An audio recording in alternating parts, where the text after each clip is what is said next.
Hello everyone, our case study is all about case study 6. So in the tourism industry, communication is very important. There are over 6,000 languages spoken in the world, and in the Philippines we also have more than 100 dialects. Luckily, most Filipinos can speak English and this helps us succeed in tourism. But today, as more tourists come from countries like China, Japan, and Korea, knowing just English might not be enough. So in this discussion, we will talk about how learning other languages can make us better tourism professionals. To give you an idea, we Filipinos are known for being great at hospitality. Many Filipinos work in hotels, cruise ships, and other tourism jobs because we speak English well. Tourism professionals are trained to communicate with people from different backgrounds. For example, the New World Hotel Makati, they hired a receptionist who could speak 7 languages, showing how important communication is in the tourism industry. Another example is the casinos like Soler and Okada, which hire interpreters to assist foreign guests. However, here's the problem. Many tourism workers still only rely on English, which can be a challenge when serving tourists who don't speak English. So today in this discussion, we will look into how this language gap can be improved and the problems will be discussed by Jay. So right now, let's go with the problem statement. So in case study 6, which titled what can I say, we found 3 problem statement. The first problem is about Filipinos are known for their English fluency but only have limited language proficiency. So the tourism industry requires professionals who can communicate effectively in a wider range of languages, including Spanish, German, French, Japanese, Chinese, and Korean, which one of the most tourists or one of these languages are one of the most spoken tourists all over the world. So here in the first problem is talking about the language barrier or the language gap. Even the Filipinos are really well known in speaking English and they have a good English efficiency, they were still lacking at with the other languages or in any kind of dialects, specifically with this kind of languages which is Spanish, German, French, Japanese, Chinese, and Korean, which is more demand right now in the tourism industry. So here is in the second problem, the demand for multilingual professionals leading to international hospitality. Airline and cruise line companies actively seek out Filipino tourism professionals for their English proficiency. So that's actually one of the cool way why Filipino are really very demand in other overseas working workers, especially in the tourism and hospitality industry. However, the demand for individuals fluent in additional languages is increasing, especially in the context of hospitality businesses, because they cannot only cater English professionals or tourists who can speak in English. There are also tourists that cannot speak in English, which is specifically the nationalities that mentioned here at the problem statement 1. So right here, the problem 2. It's all about the lack or the demand of Filipino workers who are multilingual, who can speak other languages to accommodate or to accommodate the other clients or other nationalities. So right here in the problem statement 3, cultural sensitivity emphasizes the importance of understanding cultural nuances and avoiding offensive language. So the example, the term Japayoki highlights the potential for misunderstandings and the need for cultural sensitivity and communication. So also here in our case study 6, there's also a context there mentioned about the Filipino woman working in bar. They are in short prostitute.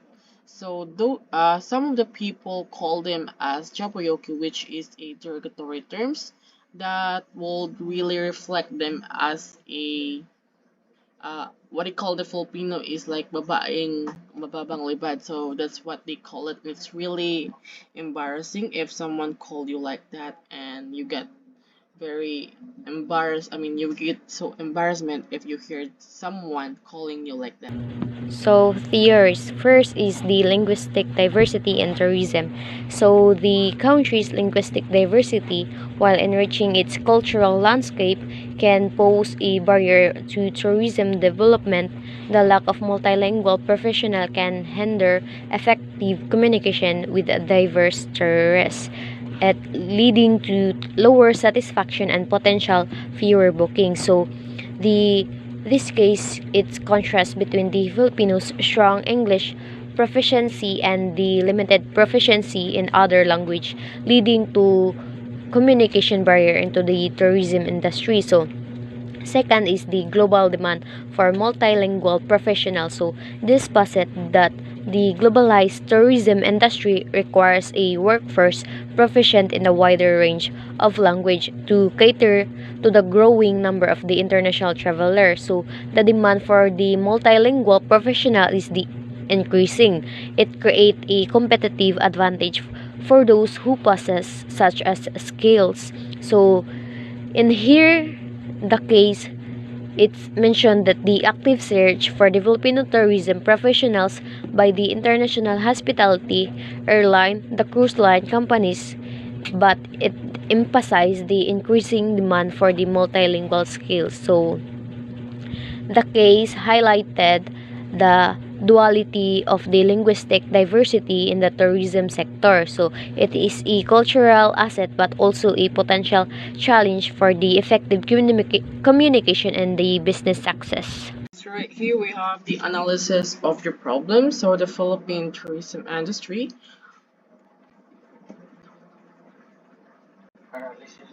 So right here, the analysis of the problem statement in our case study. So the Philippine tourism industry, while leveraging Filipino strong English proficiency, faces limitations due to the country's linguistic diversity with over 100 major dialects and the global prevalence of thousands of languages.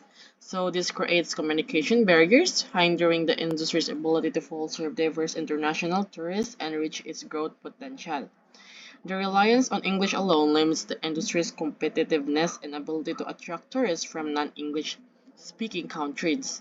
So furthermore, many long-term foreign residents in the Philippines do not learn Filipino relying on English, creating a potential cultural disconnect. So right here, it actually highlights the challenges and opportunities within the Philippine tourism industry.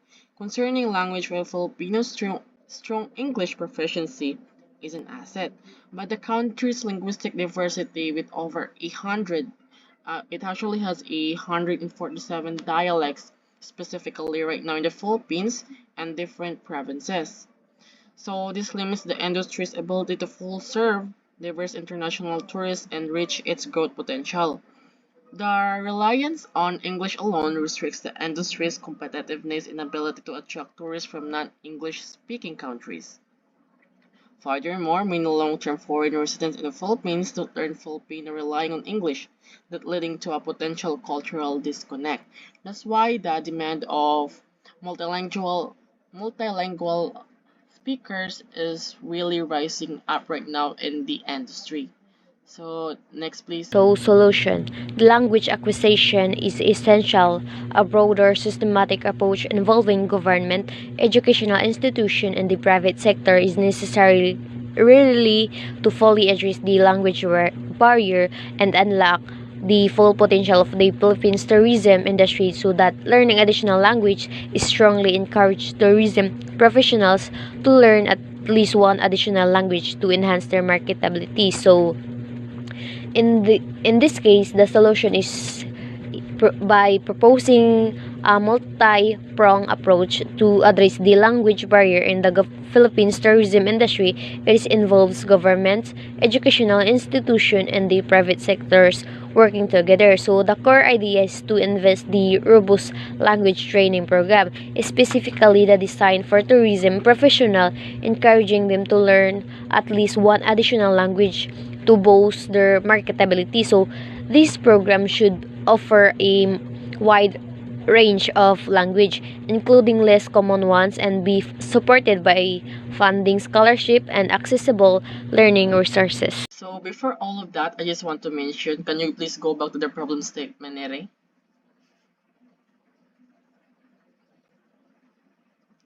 To the problem statement. All right. So, in this three problems here in our case study, we seek the root problem, which is the first one. This one with the Filipinos are known for their English fluency but only have limited language proficiency. So this thing is actually all about the language gap and language barrier. And with this second problem, it's just a connection, especially is also with the third problem. So our analysis and solution will be talking about or focusing about the problem number one. So you can actually see also the connections about the answers in analysis about this problem statement number one, which is the Filipinos are known for their English fluency but only have limited language proficiency. Talking about again with the language gap and language barrier. Okay, let's go.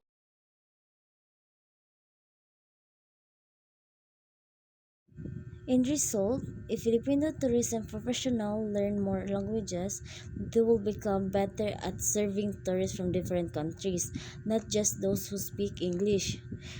This will help the tourism industry grow and attract more visitors, especially from non-English speaking countries. Learning additional languages will also make Filipino workers more competitive and valuable to international businesses like airlines, hotels, and cruise lines. With proper training programs, government support, and resources, the Philippines can overcome languages barriers and improve its global reputation in tourism. In conclusion, the tourism industry in the Philippines needs to focus on teaching more languages like Spanish, Japanese, or French to help workers to get more international opportunities. Filipino professionals should also learn to respect cultural differences and avoid offensive terms to improve communication and build better relationship with global clients. Language skills and cultural understandings are both key to success in tourism. So, overview. In this case, it is highlighted the significance of the language skill within the Philippines tourism industry. So, it is emphasized the necessity of multilingualism of effective serve as the diverse global clientele. So, while Filipinos are known for their English proficiency, the case argues that the learning additional language is a crucial to meet the growing demand for multilingual tourism professionals. So, it is a particularly in the hospitality sector. So, like for the example of the term Japuyuki, it is a derogatory term for a Filipino woman working in the Japan entertainment industry. So, it is used to illustrate the importance of a cultural sensitivity in a language use. So, in this case, it is concludes by advocating for the systematic approach involving government, educational, and the private sector for develop effective language training program, positioning multilingualism as the key factor in the industry growth and competitiveness. Theoretical framework. The language accommodation theory, also known as a communication accommodation theory, was developed by Howard Giles. It describes how individuals adjust their communication behavior during interaction. This theory was two main concepts. Number one, convergence. This occurs when a speaker adapts their language tone or style to become more similar to their conversational partner. The goal is often to build rapport, show empathy, or make the other person feel comfortable. For example, a tour guide speaking more slowly and clearly in English to cater to non-native speakers. 2. Divergence. This happens when a speaker deliberately emphasizes difference in their language or communication style. The purpose may be to assert individuality, maintain cultural identity, or distance oneself from the other person. For instance, a professional may use formal jargon to highlight their expertise when addressing a lay audience. For our recommendations, we have three. The first one is offer a diverse range of languages. This recommendation suggests to offer a wide variety of language to cater to different needs and interests.